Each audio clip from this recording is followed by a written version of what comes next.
No niin, morjesta taas. Täällä on Mr. Rikselma 2 tekemässä videota. Jos mä puhun yhdestä pienestä kesälomasta, tai yhdestä kesälomahommasta ja sitten uudesta kanavasta, niin se kesälomahomma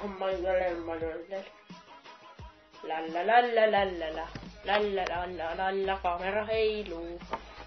Niin joo.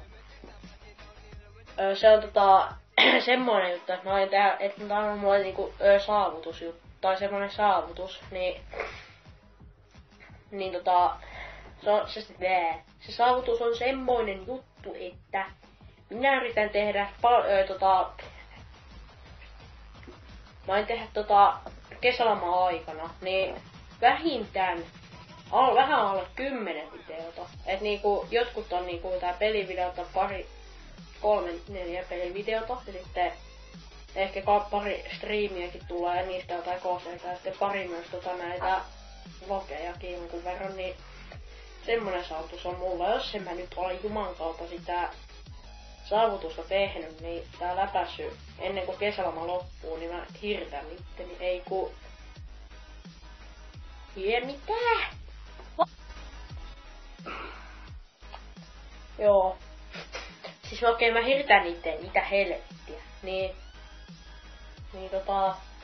Mutta nyt mä rupean sitten mä enkä tee mitään rangaistusta, vaan mä mä teen joku haasteen vaan sitten, kun aika pahan haasteen nyhkö.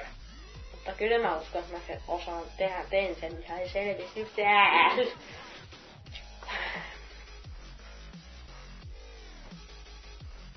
Joo, kyllä. Puhetaidot. 5 kautta, en tiedä, 5.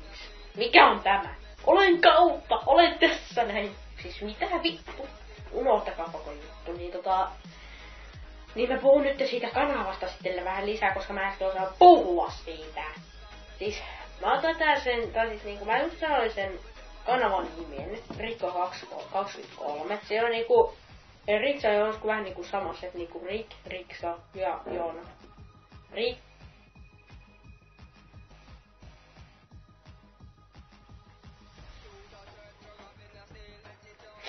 Siis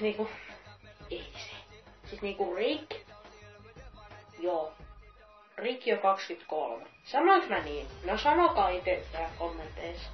Mutta tosiaan sen kanavan on Rikjo 23, että siinä on se mun ja sitten mun serkun Riksa ja Jonsku. Rikjo 23. Ja sitten meidän molempien syntymävuosien numerot, eli vähän et 23, mä oon 02 ja mun serkku on 23. Niin sitten sille kanavalle, että mä aletaan tehdä kaiken maailman tai mun serkku tekee ja tää välillä ehkä vuorotellen, niin sitten molemmat jotakin pieniä ilmoitusvideoita, että jos mä en vaikka ehdi, niin sitten vaikka mun serkku tekee tai jotakin. Mut se olisi silleen. Et semmonen kanava sitten siitä. Tulee sitten, jos te haluatte jotain random muita videoita, mutta kun Skype-sekoiluu, niin laittakaa ihmeessä niihin tän videon vaikka kommentteihin, jos haluatte jotain muita videoita sinne. Mutta tosiaan, tämä video on nyt tässä tällä kertaa, niin no nähdään sitten seuraavan videon parissa. Muistakaa tykätä, tilata ja kommentoida ja jakaa myös kavereille tämän videon. Nähdään sitten seuraavan videon parissa. Se on sitten näky.